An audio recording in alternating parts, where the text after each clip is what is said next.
Saudara, penanganan pandemi dan distribusi vaksin untuk negara di Asia Tenggara menjadi sorotan Wakil Menteri Luar Negeri Amerika Serikat Wendy Sherman saat berkunjung ke Jakarta kemarin. Dan berikut wawancara jurnalis Kompas TV Nitya Anissa bersama dengan Wendy Sherman. 4 tahun menjabat sebagai Wakil Menteri Luar Negeri untuk urusan politik, kali ini Wendy Sherman ditunjuk kembali oleh Presiden Biden setelah sebelumnya dipercaya oleh Presiden Barack Obama.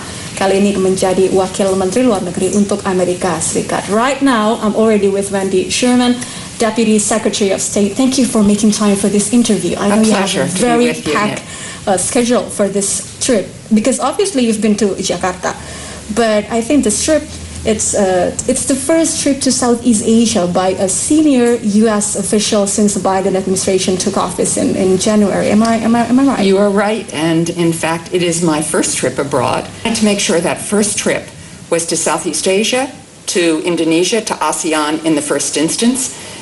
We have an incredibly strong and important strategic partnership with Indonesia. We work on so many things together, from the COVID pandemic to climate, to counterterrorism, to international issues, obviously, what to do about Myanmar since people are suffering so terribly since the coup, and doing everything we can and trying to keep our masks up. Sure. We're talking about the mask. I think the pandemic, it's still the biggest issue here. Obviously, the United States has taken important steps to support the global vaccinations, but if I may say, many countries and developing countries, including Indonesia, we kind of expect more effort from the states. Well, I think you're seeing an enormous effort from the United States because of our financial support for COVAX. We are the single largest donor by far to COVAX. That has meant 6 million doses to Indonesia through U.S. support. Will this be continued? This will, I think, be continued. You've heard President Biden say that by the end of June, we will donate 80 million doses of vaccine. We are upping, not to Indonesia, but to the world. The president also has a commitment to increase manufacturing. We heard today that many of the drug manufacturers are increasing their production. So I would expect there will be many more doses. Earlier stages of the pandemic, we've heard of this me first policy that's been clinging to the United States, the European Union, seeing that this Beijing has, rolling out of the vaccines to global vaccinations, delivering to developing countries. How do you see this, can I say, Chinese vaccine diplomacy? Well, I think the United States believes that we shouldn't dole out doses for political favors or political leverage. It's interesting. We should dole out vaccines because the scientists say, here's where the greatest need is, and then here's the next greatest need, and here's the next greatest need. And to really make sure that we address every country, whatever their relationship with the United States, we want to make sure that we help to end this pandemic and lead that effort. Like me first policies anymore. I mean, well, it wasn't a me first. It was sort of, we want to make sure that our country is strong enough to go out and help the rest of the world.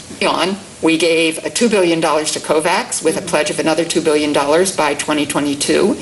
And now we are actually sharing doses, and those announcements will be coming soon. Your position shows a very promising sign that the foreign policy and under Biden's administration will emphasize more in a multilateral approach, but particular for Southeast Asia. Will we be seeing a higher level priority engagement? Is it safe to say that? Oh, I think it's very safe to say that. President Biden, Secretary Blinken have both talked about the importance of multilateral institutions and regional institutions. It is why I am here on this first trip as Deputy Secretary of State. We not only have a strategic partnership with Indonesia, but with ASEAN, of course.